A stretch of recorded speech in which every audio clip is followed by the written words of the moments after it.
This story is submitted by a real person. The name has been changed, but what happened is real. I'm the night manager at an old hotel, the Grand Victoria. It's been here since 1962. Every night, I check the guest registry, and for 60 years, one room has never been empty. Room 304, always occupied. But no one ever checks out. No one ever orders room service. No one ever complains. Last week, I decided to knock on the door. I wish I hadn't.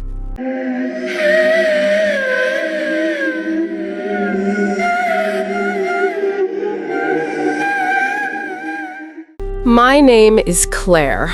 I'm 31 years old, and I've worked at the Grand Victoria Hotel for 8 years. It's a beautiful place. Historic. Built in 1962. 4 stories, 50 rooms, Victorian architecture, red carpet, crystal chandeliers. The kind of hotel that used to be grand, but is now just old. I work the night shift, 11 p.m. to 7 a.m. Most nights are quiet. A few guests check in late, a few leave early. Nothing exciting, nothing strange, except room 304. That room has bothered me since my first day. When I started working here, my manager gave me the standard training: how to check people in, how to handle complaints, emergency procedures. And then, casually, he mentioned room 304. Don't bother room 304, ever. Don't knock, don't enter, don't ask questions. Just leave it alone. I asked why. He shrugged. It's been occupied since 1962. The guest pays monthly, in advance, cash. Never late, never a problem, so we leave them alone. I thought it was weird, but I didn't push it. Every job has its quirks. Over the years, I started noticing strange things about room 304. The door was always closed.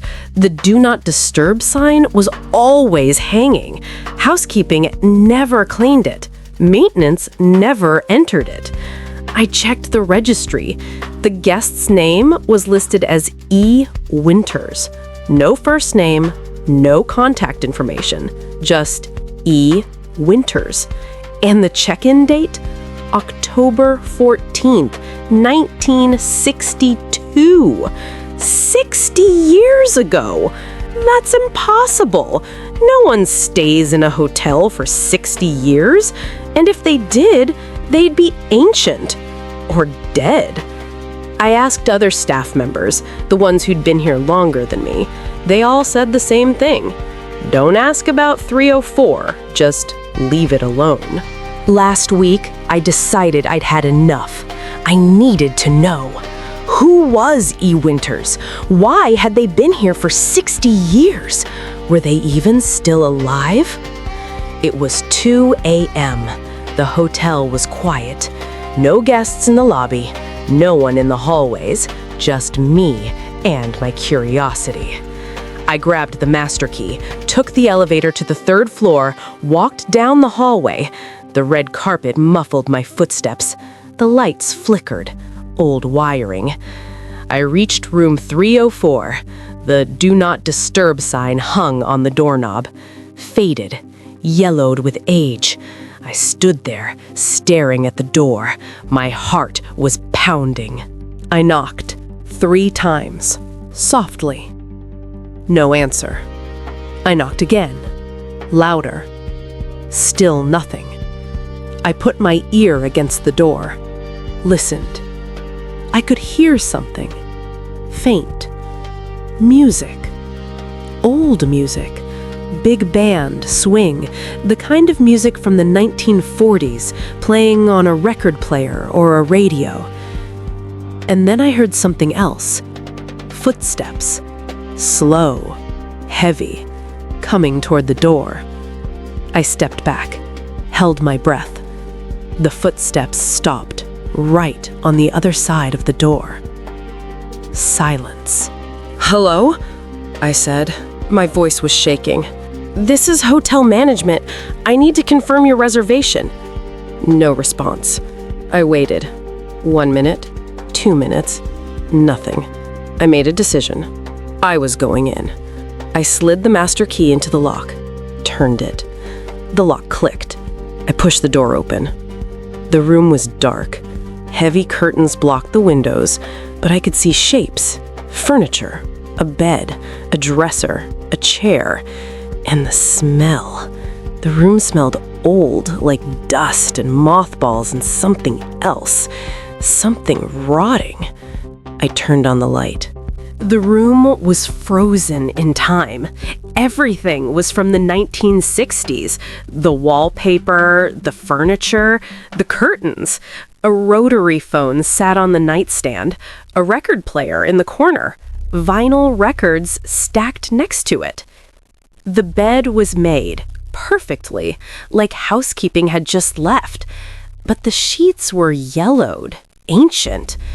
And on the dresser, a suitcase, open, clothes inside, folded, a man's clothes, suit, tie, hat, all from the 1960s.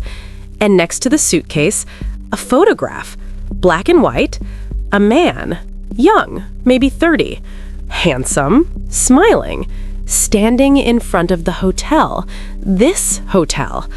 I picked up the photo, turned it over. Written on the back, E. Winters, October 1962. That's when I noticed the bathroom door. It was slightly open. A light was on inside. I could see steam, like someone had just taken a shower. I walked toward it, pushed the door open. The bathroom was empty, but the mirror was fogged, and written on the mirror, in the condensation, 2 words: "Still here." I screamed, ran out of the room, slammed the door behind me, sprinted down the hallway, took the stairs instead of the elevator, didn't stop until I was back in the lobby. I told my manager the next day. He didn't seem surprised. He just nodded. "I told you not to go in there." I asked him what E. Winters was. He said he didn't know, but he'd heard stories. A man checked in on October 14th, 1962, said he was waiting for someone, a woman, his fiancée. She never showed up. He never checked out. The hotel found him dead in the bathtub 3 days later, drowned, ruled a suicide. But they never removed his belongings, never cleaned the room. And every month an envelope arrives, cash for the room, no return address. E. Winters is still waiting, and he's still here.